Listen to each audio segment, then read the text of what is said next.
ಮುಂಬರುವ ಲೋಕಸಭಾ ಚುನಾವಣೆಗೆ ಭರ್ಜರಿ ತಯಾರಿಯಲ್ಲಿ ತೊಡಗಿರುವ ಕರ್ನಾಟಕದ ಬಿಜೆಪಿ ಪಕ್ಷ ಇದೀಗ ಕಳೆದ ವಿಧಾನಸಭಾ ಚುನಾವಣೆಯ ವೇಳೆಗೆ ಪಕ್ಷವನ್ನು ತೊರೆದು ಪಕ್ಷಕ್ಕೆ ಬಹುದೊಡ್ಡ ಹೊಡೆತವನ್ನು ಕೊಟ್ಟಿದ್ದಂತಹ ಅನೇಕ ನಾಯಕರನ್ನು ಮರಳಿ ಪಕ್ಷಕ್ಕೆ ಕರೆತರತಕ್ಕಂಥ ಪ್ರಯತ್ನದಲ್ಲಿ ಸಂಪೂರ್ಣವಾಗಿ ನಿರತವಾಗಿದೆ ಅಂತಕ್ಕಂಥ ಮಾಹಿತಿ ಇದೀಗ ಬಿಜೆಪಿಯ ರಾಜ್ಯ ಘಟಕದ ಮೂಲಗಳಿಂದ ಲಭ್ಯವಾಗಿವೆ.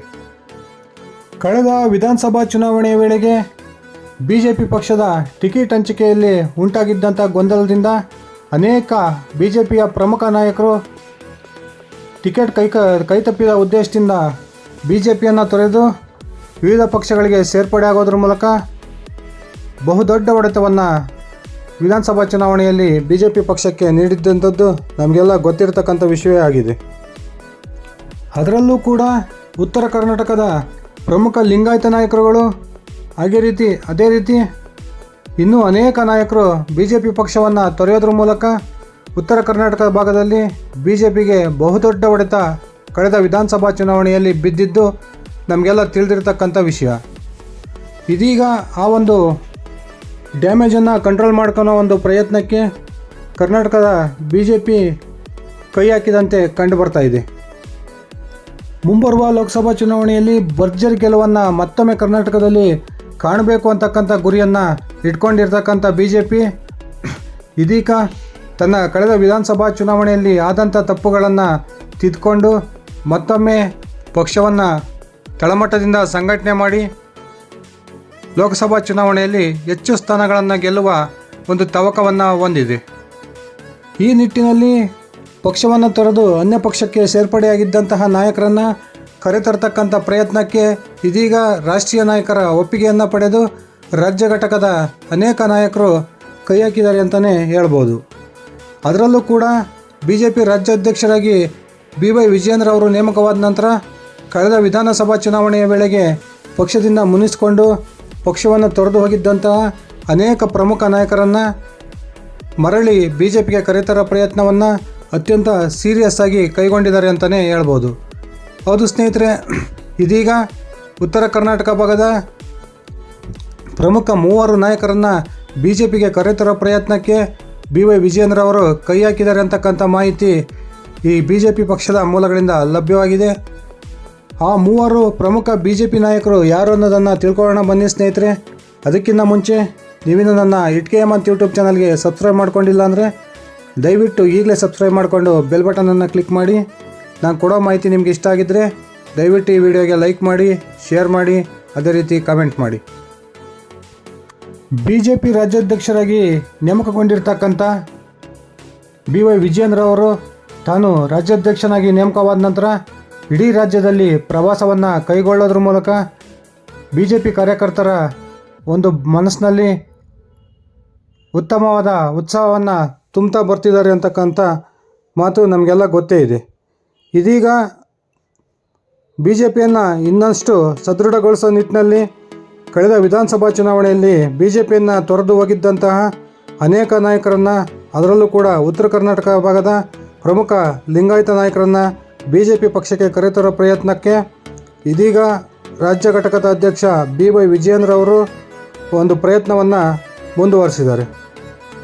ಕರ್ನಾಟಕದಲ್ಲಿ 2008ನೇ ಇಸ್ವಿಯ ವೇಳೆಗೆ ಬಿಜೆಪಿ ಸರ್ಕಾರ ಅಸ್ತಿತ್ವಕ್ಕೆ ಬರೋದಕ್ಕೆ ಆಪರೇಷನ್ ಕಮಲ ಅಂತಕ್ಕಂಥ ಒಂದು ಹೊಸ ಸೂತ್ರದೊಂದಿಗೆ ಅನೇಕ ವಿರೋಧ ಪಕ್ಷದ ಶಾಸಕರನ್ನು ಆ ಸಂದರ್ಭದಲ್ಲಿ ಬಿಜೆಪಿಗೆ ಸೆಳೆದು ಆ ಮೂಲಕ ಬಿಜೆಪಿ ಸರ್ಕಾರದ ಒಂದು ಅಸ್ತಿತ್ವಕ್ಕೆ ಪ್ರಮುಖ ಕಾರಣರಾಗಿದ್ದಂಥವರು ಬಳ್ಳಾರಿಯ ಗಣಿಧಣಿ ಎಂದೇ ಪ್ರಖ್ಯಾತಿಯನ್ನು ಪಡೆದಿರ್ತಕ್ಕಂಥ ಗಾಲಿ ಜನಾರ್ದನ್ ರೆಡ್ಡಿ ಅವರು. ಇದೀಗ ಕಳೆದ ವಿಧಾನಸಭಾ ಚುನಾವಣೆಯಲ್ಲಿ ಜನಾರ್ದನ್ ರೆಡ್ಡಿ ಅವರು ಬಿಜೆಪಿಯನ್ನು ತೊರೆದು ತಮ್ಮದೇ ಆದ ಒಂದು ಹೊಸ ಪಕ್ಷವನ್ನು ಕಟ್ಟಿ ಆ ಮೂಲಕ ಗಂಗಾವತಿ ಕ್ಷೇತ್ರದಿಂದ ಈ ಬಾರಿ ವಿಧಾನಸಭಾ ಚುನಾವಣೆಯ ಒಂದು ವಿಧಾನಸಭಾ ಸದಸ್ಯರಾಗಿ ಆಯ್ಕೆಯಾಗಿದ್ದಾರೆ. ಇದೀಗ ಜನಾರ್ದನ್ ರೆಡ್ಡಿ ಅವರನ್ನು ಬಿಜೆಪಿ ಪಕ್ಷಕ್ಕೆ ಮರಳಿ ಕರೆತರಬೇಕು ಅನ್ನೋ ಒಂದು ಪ್ರಯತ್ನಕ್ಕೆ BY ವಿಜಯೇಂದ್ರ ಅವರು ಕೈ ಹಾಕಿ ಈಗಾಗಲೇ 2-3 ಸುತ್ತಿನ ಮಾತುಕತೆಗಳನ್ನು ಜನಾರ್ದನ್ ರೆಡ್ಡಿ ಅವರೊಂದಿಗೆ ಮುಗಿಸಿದ್ದಾರೆ ಅಂತಕ್ಕಂಥ ಮಾಹಿತಿ ಲಭ್ಯವಾಗಿದೆ. ವಿಜಯೇಂದ್ರ ಅವರ ಈ ಪ್ರಯತ್ನಕ್ಕೆ ಜನಾರ್ದನ್ ರೆಡ್ಡಿ ಅವರು ಕೂಡ ಸಕಾರಾತ್ಮಕವಾಗಿ ಸ್ಪಂದಿಸಿದ್ದಾರೆ ಅಂತಕ್ಕಂಥ ಮಾಹಿತಿ ಕೂಡ ಲಭ್ಯವಾಗಿದೆ.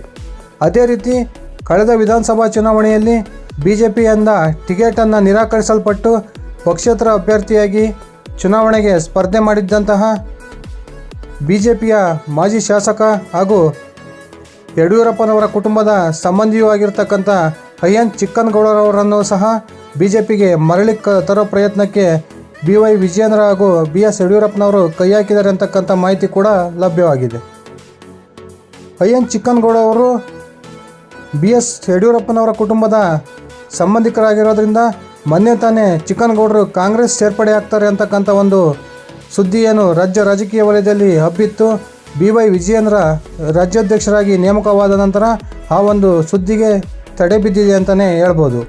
ಇದೀಗ ಮತ್ತೊಮ್ಮೆ ಅಯ್ಯನ್ ಚಿಕ್ಕನಗೌಡರವರನ್ನು ಬಿಜೆಪಿಗೆ ಮರಳಿ ಕರೆತರೋದಕ್ಕೆ ಸರ್ವ ಪ್ರಯತ್ನವನ್ನು BY ವಿಜಯೇಂದ್ರ ಅವರು ಮಾಡ್ತಾ ಇದ್ದಾರೆ ಅಂತಕ್ಕಂಥ ಮಾಹಿತಿ ಕೂಡ ಲಭ್ಯವಾಗಿದೆ. ಅದೇ ರೀತಿ ಕರ್ನಾಟಕದ ಮಾಜಿ ಮುಖ್ಯಮಂತ್ರಿ, ಉತ್ತರ ಕರ್ನಾಟಕ ಭಾಗದ ಬಹುದೊಡ್ಡ ಲಿಂಗಾಯತ ನಾಯಕ ಜಗದೀಶ್ ಶೆಟ್ಟರ್ ಅವರನ್ನು ಕೂಡ ಬಿಜೆಪಿಗೆ ಮರಳಿ ಕರೆತರೋ ಪ್ರಯತ್ನಕ್ಕೆ ಇದೀಗ ಅತ್ಯಂತ ಸೀರಿಯಸ್ ಆಗಿ BY ವಿಜಯೇಂದ್ರ ಅವರು ಕೈ ಹಾಕಿದ್ದಾರೆ ಅಂತಕ್ಕಂಥ ಮಾಹಿತಿ ಲಭ್ಯವಾಗಿದೆ. ಈಗಾಗಲೇ ಕೇಂದ್ರದ ಬಿಜೆಪಿ ವರಿಷ್ಠರೊಂದಿಗೆ 2-3 ಸುತ್ತಿನ ಮಾತುಕತೆಯನ್ನು ಪೂರ್ಣಗೊಳಿಸಿರ್ತಕ್ಕಂಥ ಜಗದೀಶ್ ಶೆಟ್ಟರ್ ಅವರು ಬಿಜೆಪಿಗೆ ಮರಳಿ ಬರುವಂಥ ಮನಸ್ಸನ್ನು ಮಾಡಿದ್ದಾರೆ ಅಂತಕ್ಕಂಥ ಮಾಹಿತಿ ಕೂಡ ಲಭ್ಯವಾಗಿದೆ.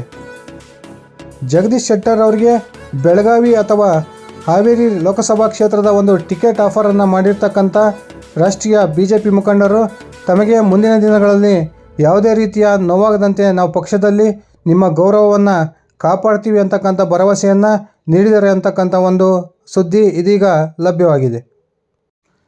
ಅದೇ ರೀತಿ ಉತ್ತರ ಕರ್ನಾಟಕ ಭಾಗದ ಇನ್ನೊಬ್ಬ ಪ್ರಮುಖ ನಾಯಕ ಲಕ್ಷ್ಮಣ್ ಸವದಿ ಅವರಿಗೂ ಕೂಡ ಬಿಜೆಪಿ ಗಾಳ ಹಾಕಿದೆ ಅಂತಕ್ಕಂಥ ಮಾಹಿತಿ ಕೂಡ ಲಭ್ಯವಾಗಿದೆ.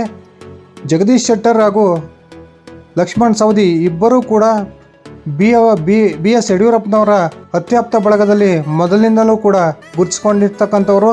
ಇವರಿಬ್ಬರನ್ನು ಪಕ್ಷಕ್ಕೆ ಮರಳಿ ತರೋದಕ್ಕೆ ನೇರವಾಗಿ BS ಯಡಿಯೂರಪ್ಪ ಹಾಗೂ ಅವರ ಪುತ್ರ ರಾಜ್ಯಾಧ್ಯಕ್ಷ BY ವಿಜಯೇಂದ್ರ ಅವರು ಕೈ ಹಾಕಿರೋದು ಖಂಡಿತವಾಗಲೂ ಈ ಒಂದು ಪ್ರಯತ್ನದಲ್ಲಿ ಇವರು ಸಫಲತೆಯನ್ನು ಕಾಣ್ತಾರೆ ಅಂತಕ್ಕಂಥ ಮಾತು ಇದೀಗ ರಾಜಕೀಯ ವಲಯದಲ್ಲಿ ಕೇಳಿಬರ್ತಾ ಇದ್ದಾವೆ. ಜಗದೀಶ್ ಶೆಟ್ಟರ್ ಅವರ ಬಿಜೆಪಿ ಸೇರ್ಪಡೆಗೆ ಹುಬ್ಬಳ್ಳಿ ಧಾರವಾಡ ಕ್ಷೇತ್ರದ ಸಂಸದ ಕೇಂದ್ರ ಸಚಿವ ಪ್ರಹ್ಲಾದ್ ಜೋಶಿ ಅವರು ಕೂಡ ಪ್ರಯತ್ನವನ್ನು ಮುಂದುವರಿಸಿದ್ದಾರೆ ಅಂತಕ್ಕಂಥ ಮಾಹಿತಿ ಕೂಡ ಲಭ್ಯವಾಗಿದೆ.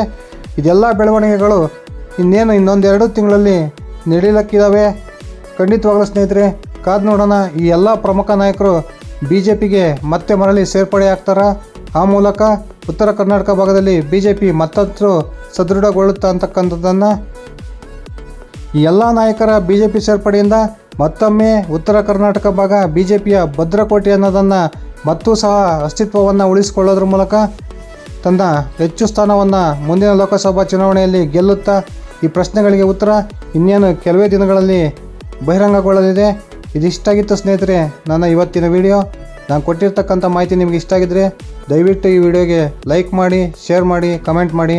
ಅದೇ ರೀತಿ ನೀವಿನ್ನೂ ನನ್ನ ಇಟ್ಕೆ ಹೇಮಂತ್ ಯೂಟ್ಯೂಬ್ ಚಾನಲ್ಗೆ ಸಬ್ಸ್ಕ್ರೈಬ್ ಮಾಡ್ಕೊಂಡಿಲ್ಲ ಅಂದರೆ ಈಗಲೇ ಸಬ್ಸ್ಕ್ರೈಬ್ ಮಾಡ್ಕೊಳ್ಳಿದ್ದೆ ಸ್ನೇಹಿತರೆ. ಧನ್ಯವಾದಗಳು. ಶುಭ ದಿನ.